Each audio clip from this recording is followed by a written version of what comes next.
వెనకడుగు వేయటం ప్రధాని మోడీ రక్తంలోనే లేదని కేంద్ర మంత్రి వెంకయ్యనాయుడు వ్యాఖ్యానించారు. రద్దు నిర్ణయాన్ని ఉపసంహరించుకునే ప్రశ్నే లేదని స్పష్టం చేశారు.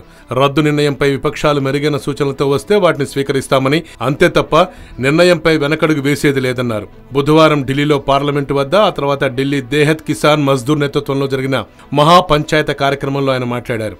దేశంలో నల్లధనం భారీగా పెరిగిపోయిందని, దాన్ని నిర్మూలించేందుకు ప్రధాని మహాయజ్ఞం ప్రారంభించారన్నారు. పెద్ద నోట్ల రద్దు మరో శ్వేత విప్లవం లాంటిదన్నారు వెంకయ్య.